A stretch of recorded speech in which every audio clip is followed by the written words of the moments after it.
बिस्मिल्लाहिर्रहमानिर्रहीम। प्यारे बच्चों, आज हम आपको दो नेक औरतों का वाक़या सुनाते हैं। अल्लाह तबारक व तआला ने बहुत सारी दुनिया में औरतें ऐसी पैदा की जिन्होंने बड़ी दीन की खिदमत की है। इन औरतों में खलीफा हारून रशीद की बीवी ज़ुबैदा का नाम भी आता है। ज़ुबैदा खलीफा हारून रशीद जो 5वें खलीफा थे बनु अब्बास के, उसकी बीवी थी। इनका नाम वालिदैन ने अमतुल अज़ीज़ रखा था, लेकिन बाद में ये मलका ज़ुबैदा के नाम से मशहूर हुई। बड़ी नेक साले और नेक दिल खातून थी, अल्लाह से डरने वाली थी। इनके शौहर हारून रशीद ने 117 हिजरी से 193 हिजरी तक हुकूमत की। इस हुकूमत से पहले मक्के में पानी बहुत कम मिलता था और हज के लिए जाने वालों को लोगों को सख्त तकलीफ उठानी पड़ती थी। एक दफ़ा तो मक्के में पानी का ऐसा कहत हुआ कि एक छोटी मश्क 10 दिरहम में और बड़ी मश्क जो है वो एक अशरफी में मिलती थी। मलका ज़ुबैदा को जब हाजियों और मक्के के रहने वालों का मुसीबत का हाल मालूम हुआ तो उसको बड़ा दुख हुआ और उसने पक्का इरादा कर लिया कि वो लोगों को इस मुसीबत से निजात दिला कर रहेगी।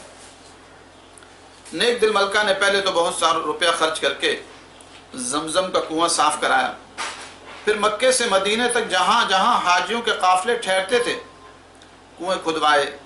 इस तरह मक्के वालों और हाजियों को पानी का आराम हो गया। लेकिन मलका चाहती थी कि कोई ऐसा इंतज़ाम किया जाए कि मक्के वालों को बराबर पानी पहुँचता रहे और हर साल लाखों हाजियों को भी खूब पानी मिलता रहे। इसने बड़े बड़े माहिरों को बुला भेजा और उन्हें हुक्म दिया कि मक्के के आसपास के इलाके में चश्मे तलाश करें। इन माहिरों ने बड़ी दौड़ धूप के बाद मलका को खबर दी कि उन्होंने 2 जगहों पर चश्मे उबलते देखे। एक चश्मा मक्का मुअज़्ज़मा से 25 मील के फासले पर ताइफ के रास्ते में है और दूसरा नौमान की पहाड़ियों, नौमान के नाम से एक वादी है, उसमें है। ये दोनों चश्मे मक्का मुअज़्ज़मा से बहुत दूर न थे, लेकिन मुश्किल ये थी कि इन चश्मों और मक्का मुअज़्ज़मा के दरमियान बहुत सी पहाड़ियाँ थीं। जब तक उन पहाड़ियों को काट कर रास्ता न बनाया जाए चश्मों का पानी मक्का मुअज़्ज़मा तक लाना मुमकिन न था। ये काम बेइंतहा मेहनत और रुपया मांगता था, लेकिन नेक दिल मलका ने माहिरों को हुक्म दिया जिस तरह भी हो सके इन चश्मों का पानी मक्का मुअज़्ज़मा पहुँचाने के लिए एक नहर खोदो। इस काम पर ख़्वाह कितना ही रुपया खर्च हो जाए इसकी परवाह न करो, और अगर कोई मजदूर एक कुदाल मारने के एक अशरफी मांगे तो उसको दे दो। मलका का हुक्म मिलते ही माहिरों ने बेशुमार मजदूरों और कारीगरों की मदद से नहर खोदने का काम शुरू किया। ये लोग 3 साल तक रात दिन पहाड़ियाँ काटते और नहर बनाने में मशगूल रहे। आखिर अल्लाह तबारक व तआला ने इनकी मेहनत को कामयाब किया और नहर तैयार हो गई और इस नेक काम पर मलका के 17 लाख अशरफियाँ खर्च हुई, जो आजकल के हिसाब से अरबों रुपए बनते। तो इस वक्त जब खर्च का हिसाब मलका के सामने पेश हुआ तो वो दरियाए दजला के किनारे अपने महल में बैठी थी और उन्होंने हिसाब के कागजात पेश किए तो उन्होंने वो कागजात दरिया में डाल दिए और कहा हमने इसका हिसाब के दिन के लिए छोड़ दिया, क्योंकि ये काम हमने अल्लाह तबारक व तआला के लिए किया है। अगर मेरे ज़िम्मे किसी को कुछ लेना है तो मुझसे ले ले, और अगर हमारा किसी के ज़िम्मे कुछ बाकी हो तो उसको हमने माफ़ किया। फिर मलका ने नहर खोदने में हिस्सा लेने वालों को दिल खोल कर इनाम दिया और बड़ी खुशी मनाई। दोनों चश्मों से जो नहरें निकाली गई थी उनका पानी आरफात में आकर मिल जाता और ये एक ही नहर बन जाती। पहाड़ों के अंदर रास्ते में जगह जगह हौज भी बनाए गए ताकि बारिश का पानी भी इन हौज़ों में जमा होकर नहरों में शामिल होता रहे। नहरों की गुजरगाह को ऐसे मिसाले से बनाया गया ताकि पानी ज़मीन के अंदर जज़्ब न होने पाए। इस इलाके में अक्सर रेत के झक्कड़ चलते रहते हैं, इसलिए नहरों को ऊपर से बंद कर दिया गया ताकि रेत उनमें गिरने ना पाए। शुरू में इस नहर का नाम आयनुल मशाश था, लेकिन बाद में यह नहर ज़ुबैदा के नाम से मशहूर हुई। ये मक्का मुअज़्ज़मा से चंद मील दूर जबल अरफात के साथ बहती हुई एक मकाम चाहे ज़ुबैदा पर ख़त्म हो जाती। वहाँ तक इसकी कुल लंबाई 33,000 मीटर थी। मलके की ख्वाहिश थी कि नहर मक्का मुअज़्ज़मा के शहर तक पहुँच जाए, लेकिन कुछ ऐसी दुश्वारियाँ पेश आ गई कि यह नहर वहाँ तक ना पहुँच पाई।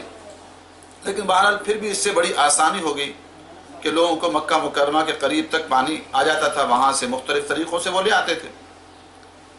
ملکہ زبیدہ کے بعد آنے والے مسلمان حکمرانوں نے اس نہر کی دیکھ بھال جاری رکھی، لیکن تقریباً 700 سال بعد مکہ کے تمام چشمے اور کنویں پھر خشک ہو گئے، اور نہر بھی پتھروں اور ریت سے پر ہو گئی اور جگہ جگہ سے ٹوٹ گئی، اور اس پہ پانی بہت کم رہ گیا، اور پھر ایک بار مکے میں قحط بیٹھ گیا۔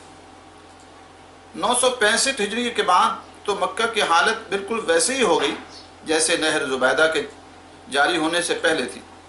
ان حالات کی خبر ایک نیک دل ترک شہزادی فاطمہ خانم کو پہنچی تو ملکہ زبیدہ کی طرح وہ بھی بے چین ہو گئی۔ فاطمہ خانم ترکی کے ایک بادشاہ سلطان سلیم کی بیٹی تھی۔